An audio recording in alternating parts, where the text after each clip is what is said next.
Undang-Undang Negara Malang. Fenomena rasuah ini sering dikaitkan dengan istilah makan suap atau tumbuk rusuk yang memberi kesan negatif kepada masyarakat. Semakin tinggi kadar rasuah di sesebuah negara, semakin rendah persepsi masyarakat luar terhadap negara terbabit, terutama dalam aspek ekonomi. Media massa turut menyiarkan pelbagai kes rasuah yang melibatkan pegawai kerajaan yang berprofil tinggi yang terlibat dalam kes rasuah.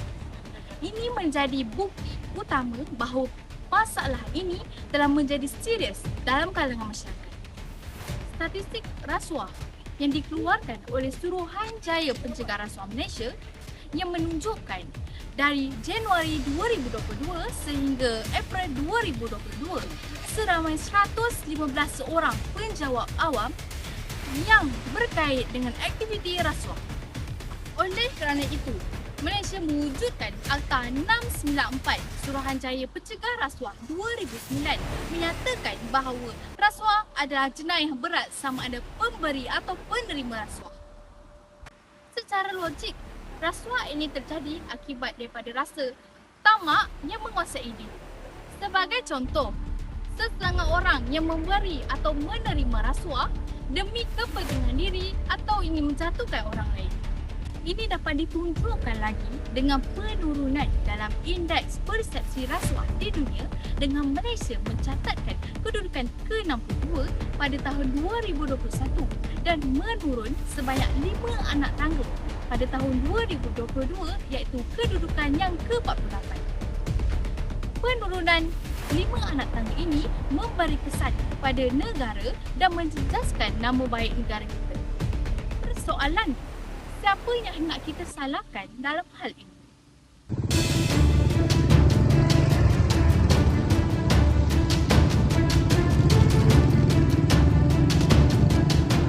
Pandangan terhadap isu rasuah.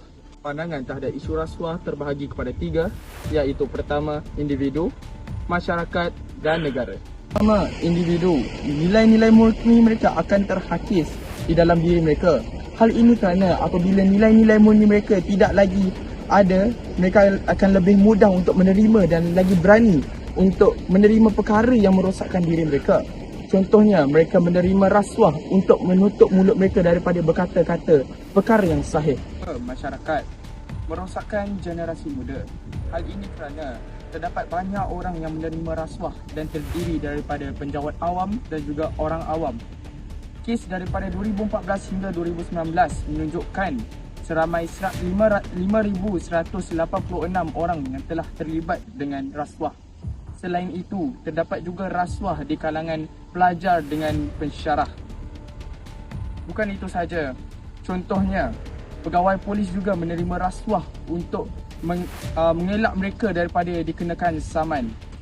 Isi yang ketiga, negara. Hal ini kerana ia boleh menjejaskan pembangunan negara.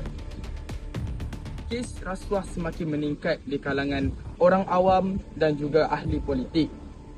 Ini mengakibatkan kerugian yang besar terhadap negara kita. Bukan itu sahaja, ia juga akan memberi imej yang sangat buruk terhadap negara kita. Contohnya, penerimaan 6 buah kapal LCS daripada PLDM menjadi tanda soal kepada orang awam dan juga ahli politik.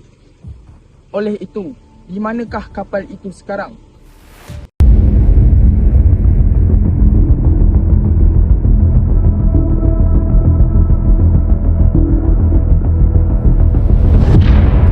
Langkah utama untuk membendung gejala rasuah di Malaysia adalah melalui peranan pihak kerajaan.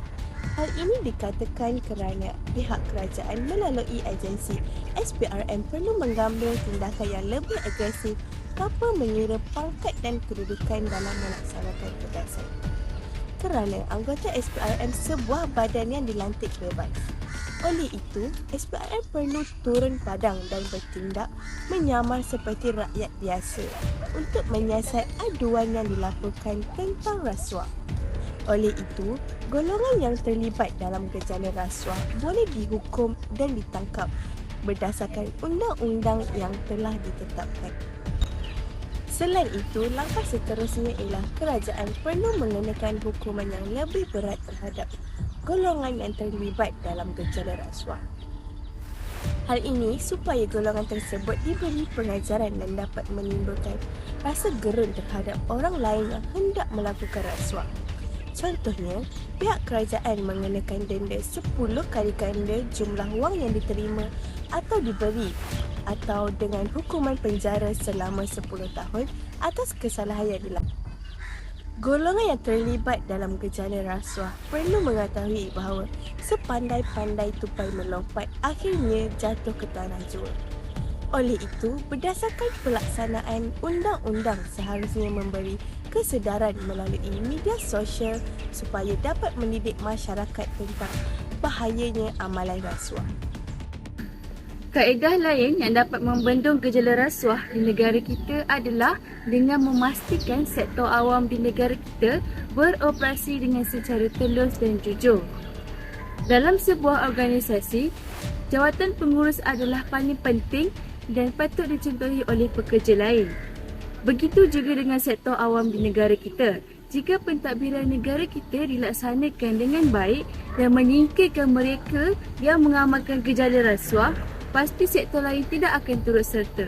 Tamsilnya, kes yang berlaku di kalangan kaki tangan kerajaan yang menyerahkan projek kepada mereka yang melobikan harga yang tidak berdasarkan kemampuan sesebuah syarikat.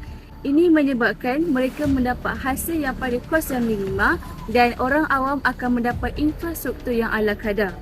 Amalan rasuah juga dapat diatasi dengan memberikan kaji yang bertepatan dan bermaruah kepada setiap ahli masyarakat. Hal ini demikian kerana kita akan berasa gembira kerana sumber kewangan kita cukup untuk menampung keperluan dan kehendak diri. Ini kerana dapat membanteras rasuah di negara kita. Sebagai contoh, anggota polis yang menjaga keselamatan masyarakat awam, mereka dibayar gaji yang kecil untuk menampung diri serta keluarga dan mereka juga menetap di kuartus yang kecil dan uzur. Hal ini demikian, mereka mudah disogok oleh pihak yang tidak bertanggungjawab untuk mendapatkan wang yang lebihan. Contoh ini tidak menyapu rata bahawa semua anggota polis adalah bersikap sebegitu. Namun, ia adalah sebagai pengajaran untuk rakyat Malaysia tidak melakukan gejala rasuah. Tegasnya di sini, menawarkan gaji yang bertepatan dan bermaruah kepada setiap ahli masyarakat dapat membanteras rasuah di negara kita.